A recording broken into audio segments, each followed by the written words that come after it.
ഇത് mass മോട്ടോഴ്സിന്നാണ്. Honda deo വണ്ടി B6 മോഡലാണ്. ജനറൽ സർവീസായിട്ട് നമ്മൾ വർക്കിന് വേണ്ടിയിട്ടുണ്ട്. ജനറൽ സർവീസിൻ്റെ ഭാഗമായിട്ട് നമ്മൾ അതിൻ്റെ ബാക്ക് ബ്രേക്കിൻ്റെ ഭാഗമൊക്കെ ചെക്ക് ചെയ്യാൻ വേണ്ടി അയച്ചിട്ടുണ്ട്. ബ്രേക്ക് ലൈനർ നമുക്ക് അഡ്ജസ്റ്റ് ചെയ്യാനുണ്ട്. ബ്രേക്ക് ക്യാമൊക്കെ ഒന്ന് അയച്ച് ഗ്രീസ് ചെയ്ത് നമുക്ക് റീസെറ്റ് ചെയ്യാം. ഇത് ബാക്ക് വീൽ പിടിപ്പിക്കുന്ന ഷാഫ്റ്റാണത്. അതിൻ്റെ ബെയറിങ്ങിൻ്റെ പ്ലേ ഒക്കെ നമ്മൾ ചെക്ക് ചെയ്ത് വേറെ കംപ്ലയിൻ്റ് ഒന്നുമില്ല. അതേപോലെ ഗിയർ ബോക്സിലെ ഓയിലൊക്കെ നമ്മൾ നോക്കി, നല്ല ഓയിലാണ്. ബാക്ക് ബ്രേക്കുമായി ബന്ധപ്പെട്ട് നമുക്ക് ബ്രേക്ക് ക്യാമൊന്ന് അയച്ച് ഗ്രീസ് ചെയ്ത് ബ്രേക്ക് ലൈനർ ക്ലീൻ ചെയ്ത് റീസെറ്റ് ചെയ്താൽ മതി. പിന്നെ ബാക്കിലത്തെ ടയർ ഫുള്ള് തീർന്നു നിൽക്കണം കേട്ടോ. ഇത് ഒട്ടുമില്ല. വണ്ടി ഓടിക്കുമ്പോൾ ഒരു പാളൽ കാണിക്കുന്നത് ടയറിൻ്റെയാണ്. അപ്പോൾ ടയർ മാറ്റുന്നുണ്ടെങ്കിൽ കൂട്ടത്തിൽ കൂടെ മാറ്റി വിടണമായിരിക്കും കുറച്ചുകൂടി ബെറ്റർ കേട്ടോ. ഇടുമ്പോൾ നമുക്ക് ഈ മോഡൽ തന്നെ ടയർ ഇടാം. MRF തന്നെ കിട്ടുന്നുണ്ടെങ്കിൽ MRF നമുക്ക് ഇതേപോലെ തന്നെ സാപ്പർ മോഡൽ ഇടാനായിരിക്കും കുറച്ചുകൂടി നല്ലത് കേട്ടോ. ഒരുപാട് കട്ടകൾ ഇട്ട് കഴിഞ്ഞാൽ വണ്ടി പാളൽ കാണിക്കും. അപ്പോൾ നോക്കിയിട്ടൊന്ന് പറഞ്ഞാൽ മതി. ഇപ്പോൾ മാറ്റുന്നുണ്ടെങ്കിൽ കൂട്ടത്തിൽ കൂടെ നമുക്ക് കമ്പനി ഇതേപോലെ തന്നെ ടയർ നമ്മൾ സെറ്റാക്കി തരാം. നോക്കിയിട്ട് പറഞ്ഞാൽ.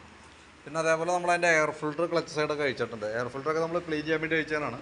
കുറച്ച് പൊടിയൊക്കെ ഉണ്ട്. നിലവിൽ കിടക്കുന്നത് കമ്പനി ഫിൽറ്റർ തന്നെയാണ്. അപ്പോൾ ഒന്ന് തുടച്ച് ക്ലീൻ ചെയ്ത് റീസെറ്റ് ചെയ്യാം. അടുത്ത സർവീസിൽ നമുക്ക് നോക്കാം. കൂടുതലായിട്ട് ബ്ലോക്ക് കാര്യങ്ങളുണ്ടെങ്കിൽ അടുത്ത സർവീസിൽ മാറ്റിക്കളയാം.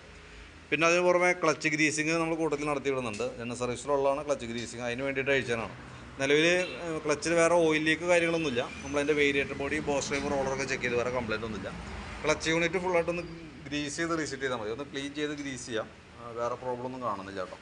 പിന്നെ ബെൽറ്റ് നമുക്ക് ഇതിപ്പോൾ കിടക്കുന്നത് കമ്പനി ബെൽറ്റാണ്. അതിൻ്റെ സെൻറ്റർ ഭാഗത്ത് നോക്കുമ്പോൾ ചെറിയൊരു പൊട്ടൽ പോലെയൊക്കെ തുടങ്ങിയിട്ടുണ്ട്. പക്ഷേ നമുക്കത് ഇപ്പോൾ മാറ്റണമെന്നില്ല. നിലവിൽ അതിനുള്ള പ്രോബ്ലം കാണുന്നില്ല കേട്ടോ. അപ്പോൾ ജസ്റ്റ് ഒന്ന് എയറടിച്ച് പൊടിയൊക്കെ ഒന്ന് കളഞ്ഞ് റീസെറ്റ് ആക്കാം. കിക്കർ വീലൊക്കെ ഒന്ന് അഴിച്ച് ഗ്രീസ് ചെയ്തിടാം. പിന്നെ എഞ്ചിൻ ഹെഡിൻ്റെ ഭാഗമൊക്കെ ചെക്ക് ചെയ്തു. വേറെ ലീക്കേജ് കാര്യങ്ങളൊന്നുമില്ല. ബാറ്ററി നമുക്ക് ഇതിന്മേൽ ഇരിക്കുന്നത് വണ്ടി വന്നപ്പോൾ ഉള്ള ബാറ്ററിയാണ്. എക്സൈഡിൻ്റെ ബാറ്ററിയാണ് ഇരിക്കുന്നത്. ഞാൻ അതിൻ്റെ വോൾട്ടൊക്കെ നോക്കി 12.85 വരെ കാണിക്കുന്നുണ്ട്.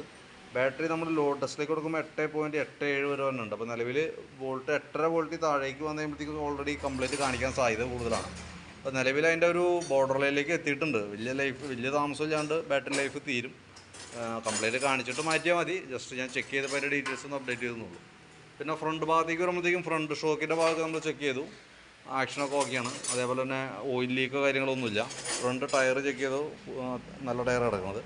ബ്രേക്ക് നമ്മളൊന്ന് അഴിച്ച് ക്ലീൻ ചെയ്യട്ടോ. അപ്പോൾ ബാക്ക് വീൽ അഴിച്ചേക്കണത് കൊണ്ടാണ്. അതിന് ശേഷം നമ്മൾ ഫ്രണ്ട് വീലും കൂടി അഴിച്ചിട്ട് ബ്രേക്കിൻ്റെ ക്യാമൊക്കെ ഒന്ന് അഴിച്ച് ഗ്രീസ് ചെയ്ത് റീസെറ്റ് ചെയ്യും. ഫ്രണ്ടിലത്തെ ബ്രേക്കിൻ്റെ കേബിളുകൾ ചെക്ക് ചെയ്തു. നല്ല കേബിളാണ്. വേറെ പ്രോബ്ലം ഒന്നുമില്ല. പിന്നെ നമ്മൾ ഈ സൈഡിലേക്ക് വരുമ്പോഴത്തേക്കും സ്പാർക്ക് പ്ലഗൊക്കെ ഒന്ന് ക്ലീൻ ചെയ്യാൻ വേണ്ടി അയച്ചാലാണ്. എയർ ഫിൽറ്റർ മാറ്റുമ്പോൾ ആ കൂട്ടത്തിൽ കൂടെ പ്ലഗും കൂടി നമ്മൾ മാറ്റിയിടണം കേട്ടോ. എയർ ഫിൽറ്ററും പ്ലഗും ഓരോ 10,000 കിലോമീറ്റർ കൂടുമ്പോഴാണ് നമ്മൾ മാറ്റേണ്ടി വരാം. അടുത്ത സർവീസിൽ മിക്കവാറും എന്തെങ്കിലും നമുക്ക് മാറ്റേണ്ടതായിട്ട് വരും. അപ്പോൾ നിലവിൽ ജനറലായിട്ടുള്ള സർവീസുമായി ബന്ധപ്പെട്ട വർക്കുകളുള്ളൂ. വേറെ അങ്ങനെ പാർട്സുകൾ മാറ്റേണ്ടതായിട്ടൊന്നുമില്ല നിലവിൽ. പിന്നെ നമുക്ക് അതിൻ്റെ ഇൻഡിക്കേറ്റർ ഹോൺ കാര്യങ്ങളൊക്കെ നമ്മൾ ചെക്ക് ചെയ്യാം കേട്ടോ. വേറെ എന്തെങ്കിലും വല്ല ബൾബോ അങ്ങനെ എന്തെങ്കിലുമൊക്കെ ഉണ്ടെങ്കിലുള്ളൂ. എന്തെങ്കിലും ഉണ്ടെങ്കിൽ നോക്കിയിട്ട് ഡീറ്റെയിൽസ് അപ്ഡേറ്റ് ചെയ്യാം. അപ്പോൾ ഞാൻ അതിൻ്റെ ഏകദേശം ഒരു എസ്റ്റിമേറ്റ് ആക്കിയിട്ട് അതിൻ്റെ ഡീറ്റെയിൽസ് വാട്സപ്പിലേക്ക് ഇട്ടേക്കാം കേട്ടോ. വർക്ക് കംപ്ലീറ്റ് ആയി കഴിയുമ്പോൾ കോൺടാക്ട് ചെയ്യാം. ഓക്കെ.